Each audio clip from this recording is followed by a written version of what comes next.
পৃথিবীর সবচেয়ে বড় ট্র্যাজেডি গরিব হয়ে জন্মানো না, সবচেয়ে বড় ট্র্যাজেডি একটা ব্রিলিয়েন্ট মাইন্ড নিয়ে, একটা বড় গোল নিয়ে, অনেক বড় কিছু করার ক্ষমতা নিয়েও একটা সাধারণ জীবনকে বেছে নিতে বাধ্য হওয়া।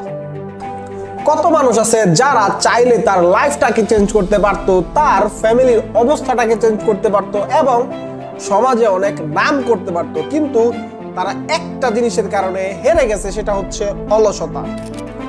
তাদের ড্রিম ছিল কিন্তু অ্যাকশন ছিল না, প্ল্যান ছিল কিন্তু তারা কখনো শুরুই করতে পারতেছিল না। আর এভাবে ধীরে ধীরে তাদের লাইফ অন্য মানুষের লাইফের মতো এভারেজ হয়ে যাচ্ছিল।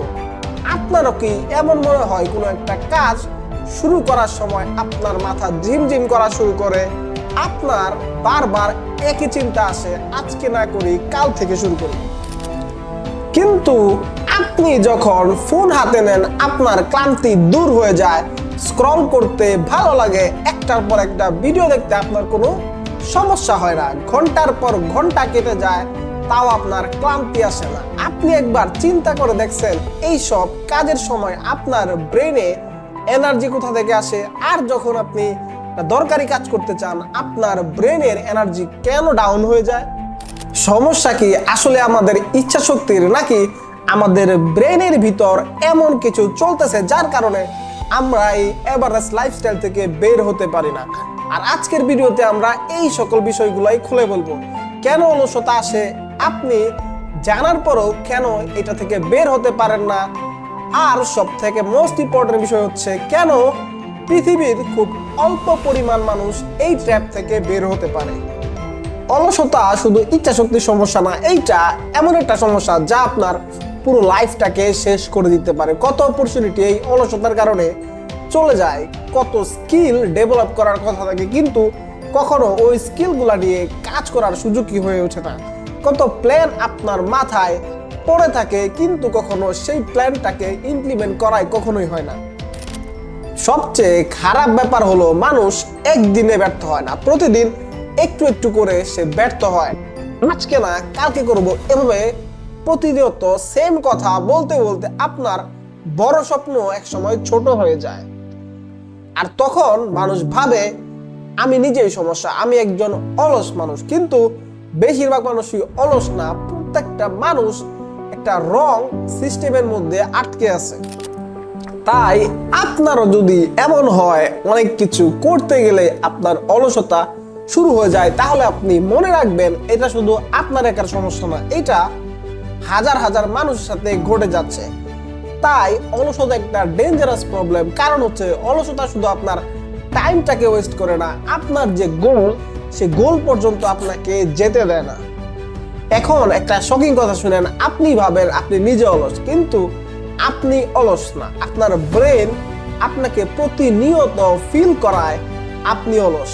মানে আমাদের ব্রেন চাই কম এনার্জি খরচ করে বেশি হ্যাপিনেস পেতে। তাই আপনি দেখবেন আপনি যখন কোনো স্ট্রেসফুল কাজ করতে যান, তখন আপনার ব্রেন আপনাকে বাধা দেয়, আপনার ব্রেন আপনাকে সিগন্যাল দেয় এটা এখন করবা না, এটা কালকে করবা। তখনই আপনি এই ট্র্যাপের মধ্যে পড়ে যান। আর যখন আপনি ইউটিউব দেখেন, কোনো স্ক্রলিং করেন, কোনো মুভি দেখেন, তখন আপনার ব্রেন কিন্তু ওই সিগন্যালটা আপনাকে দেয় না। তো সেই জন্য অলসতা আপনার ভিতরে না, আপনার ব্রেন এরকম একটা সিস্টেমের মধ্যে আটকে আছে, যে সিস্টেমটাকে আপনি যদি সেট করতে পারেন তাহলে আপনি এই অলসতা থেকে বের হতে পারবেন। ব্রেইনের মেইন কাজ আপনাকে প্রোডাক্টিভ বানানো না, এইটার মেইন কাজ হচ্ছে আপনাকে সেফ রাখা। তাই আপনি যখন কোনো কাজ শুরু করেন, সে হিসাব করে এই কাজটা কতটুকু পেইনফুল এবং এই কাজটা করতে কতটুকু টাইম লাগবে। যদি সে দেখে এই কাজটা করতে অনেক টাইম লাগবে এবং এটা অনেক বেশি পেইনফুল, তখন ব্রেন আপনার কাজের মধ্যে রেজিস্ট্যান্স ক্রিয়েট করে, মানে আপনার মাইন্ডে বিভিন্ন ধরনের অজুহাত সে ঢুকিয়ে দেয়। তাই আপনাকে মনে রাখতে হবে অলসতা মানে যে আপনার এনার্জি নেই এরকম না। অলসতা মানে হচ্ছে আপনার ব্রেন মেজার করে কোন কাজটা কতটুকু পেইনফুল এবং এই কাজটার রিওয়ার্ড আপনি কত তাড়াতাড়ি পাবেন। তো সেই জন্য এই কনসেপ্টটা যখন আপনি মনে রাখবেন, তখন আপনার এই ট্র্যাপ থেকে বের হওয়াটাই সহজ হয়ে যাবে। এখন আসেন সেই সায়েন্টিফিক ওষুধ নিয়ে কথা বলে। এটা কোনো ট্যাবলেট না, এটা হচ্ছে ব্রেনকে এমন ভাবে ট্রেন করা যাতে সে দরকারি কাজগুলাকে ভয় না পায়। পৃথিবীর টপ লেভেলের যে মানুষগুলো আছে তারা এইটাকে খুব ভালোভাবে ইউজ করে, কেউ বুঝে ইউজ করে আর কেউ না বুঝে ইউজ করে। সবচেয়ে সহজ করে বলি, ধরেন আপনার ব্রেনের ভিতর একজন কিপটা আছে, তার কাজে হচ্ছে যত কম কষ্টে আপনি চালানো যায়। আপনি পড়তে বসছেন, সে বলতেছে এত পড়ে লাভ কি। আপনি জিমে যাচ্ছেন, সে বলতেছে আজকে না তুমি কালকে যাও। কিন্তু যখনই আপনি ফোনটা হাতে নিচ্ছেন তখন সে আপনাকে সিগন্যাল দিচ্ছে এইটা তুমি অবশ্যই করো, এইটাতে ইনস্ট্যান্ট প্লেজার পাওয়া যায়, এইটা তোমাকে হ্যাপি করবে। তার মানে কিপটা ম্যানেজার বারবার ইনস্ট্যান্ট হ্যাপিনেসের দিকে ঠেলে দিচ্ছে, কিন্তু যে কাজগুলা আপনার ফিউচারকে গ্রো করবে সে কাজগুলাকে সে পেন্ডিং রেখে দিচ্ছে। এখন আপনার মাইন্ডে একটা প্রশ্ন অবশ্যই আসতে পারে যে কিছু কিছু মানুষ এত ডিসিপ্লিন হয় কিভাবে?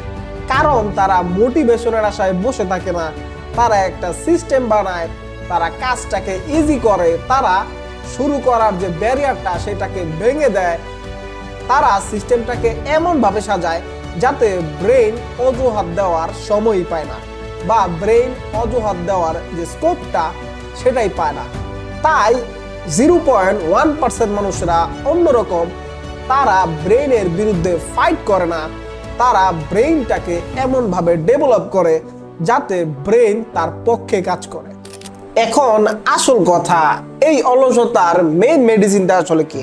মেইন মেডিসিন মোটিভেশন না, এইটার মেইন মেডিসিন হচ্ছে আপনার ব্রেইনের রেজিস্ট্যান্স বাইপাস করা। মানে হচ্ছে আপনার ব্রেইন যাতে কোনো কাজ শুরু করার আগে সে বাধা প্রদান না করে সেই সিস্টেমটাকে আপনার মাথায় ইনস্টল করে নেওয়া। আপনি আপনার কাজটাকে ইজি করবেন এবং আপনি যখন কোনো কাজ শুরু করবেন তখন ওই কাজটাকে যাতে ব্রেন কোনো বাধা প্রদান না করে, ব্রেন যাতে না বলে আজকে না কালকে করো, আপনি কাজটাকে ইজি করবেন, ছোট ছোট স্টেপে আপনি কাজটা করবেন। এই সেম ফর্মুলাটাই টপ 0.1% মানুষেরা ইউজ করে। এই কারণেই তারা এই অলসতার হাত থেকে মুক্তি পায়। এতক্ষণ আমরা দেখলাম যে সায়েন্টিফিক ওয়েতে কিভাবে এই প্রবলেমটা সলিউশন করা যায়। এখন আমরা জানবো কিভাবে আপনি প্র্যাকটিক্যালি এই প্রবলেমটার সলিউশন করবেন। সলিউশন নাম্বার 1, কাজকে আপনি পার্ট বাই পার্ট ভাগ করে ফেলেন। মানে আপনার যে পুরো কাজটা সেটাকে আপনি পার্ট বাই পার্ট ডিভাইড করে ফেলেন। যার ফলে কি হবে, আপনি যখন একটা পার্টের কাজ শুরু করবেন তখন ব্রেইন এটাকে সিগন্যাল দিবে এটা তো ছোট কাজ, এটা আমি করে ফেলি। দেন এইভাবে প্রত্যেকটা কাজ ব্রেনের কাছে ছোট মনে হবে এবং সে যে রেজিস্ট্যান্সটা সেই রেজিস্ট্যান্সটা প্রয়োগ করতে হবে। Solution number 2 minute rule. আপনি 2 মিনিটের মধ্যে আপনার কাজটা শুরু করে ফেলেন। আপনার মাইন্ডে যখন আসবে আমি এই কাজটা করব, আপনি 2 মিনিটের মধ্যে সেই কাজটা স্টার্ট করে দেন। সলিউশন নাম্বার 3, আপনি সোশ্যাল মিডিয়ার থেকে যত সম্ভব দূরে থাকুন। কারণ আপনি যখন স্ক্রলিং করেন, আপনি যখন ইউটিউবে ভিডিও দেখেন তখন আপনার ইনস্ট্যান্ট ডোপামিন হিট হয়, যার কারণে আপনার ব্রেন বারবার সেম কাজটা করার সিগন্যাল আপনাকে দেয়। সলিউশন নাম্বার 4, আপনি যদি বই পড়তে চান তাহলে আপনার বইটাকে আপনার পড়ার টেবিলের সামনে রাখেন। আপনি যদি পানি খেতে চান তাহলে আপনার বটলটাকে আপনার টেবিলের সামনে রাখেন। এতে আপনার চোখ যখন এটাতে তাকাবে তখন আপনার ব্রেন একটা সিগন্যাল দেবে যে আমি তো এই কাজটাই করতে চাইছিলাম। তখন আপনি এই কাজটা করার জন্য অ্যাকশন নিয়ে ফেলবেন।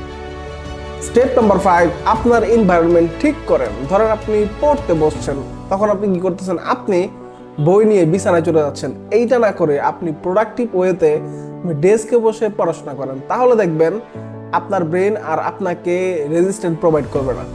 স্টেপ নাম্বার 6, কাজ শেষে আপনি ছোট ছোট রিওয়ার্ড নেন। ধরেন আপনি পড়তে বসছেন, তখন আপনার ক্ষুধা লেগে গেছে, তো আপনি আপনার ব্রেনকে তখনই একটা কমিট করেন যে আমি এই লেসনটা শেষ করে আমি আমার খাওয়া দাওয়া শুরু করব, এর আগে আমি খাওয়া দাওয়া শুরু করব না।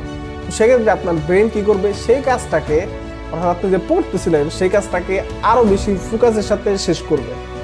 সলিউশন নাম্বার 7, আপনি আপনার হোয়াইটাকে ক্লিয়ার করেন। আপনি কাজটা কেন করতে চান এবং এই কাজটা না করলে আপনি আপনার লাইফে কি কি হারাবেন, এই বিষয়গুলো আপনাকে ক্লিয়ার রাখতে হবে। তাহলে আপনার ব্রেন অলসতা থেকে বেঁচে যাবে, কারণ আপনার ব্রেন জানে আপনি যদি এই কাজটা না করেন তাহলে আপনার লাইফে কত বড় ক্ষতি হয়ে যেতে পারে। সেই জন্য আপনার হোয়াইটা সব থেকে বেশি ক্লিয়ার থাকা দরকার। আজকের ভিডিও থেকে আপনি সব সলিউশন একসাথে অ্যাপ্লাই করতে যাবেন না। আপনি নিজেকে এখনই কমিট করে ফেলেন, আগামী 7 দিন আপনি এই সলিউশনটা অ্যাপ্লাই করব, এবং আপনাকে শুধু বললেই হবে না, এখন থেকে সে সলিউশন নিয়ে কাজ করতে হবে এবং নিজের উপর অ্যাপ্লাই করতে হবে। তো এই ছিল আজকের ভিডিও। এই সব সলিউশন আপনি একসাথে অ্যাপ্লাই করবেন না, একটা একটা আপনি অ্যাপ্লাই করবেন। তারপর দেখবেন আপনার লাইফে কতটুকু চেঞ্জ চলে আসছে। আপনার ব্রেন আপনার যে কোনো কাজ করার সময় আর বাধা দিতে পারবে না। আপনি সেই পর্যন্ত ভালো থাকেন। নেক্সট কোনো ভিডিওতে দেখা হবে। আসসালামু আলাইকুম।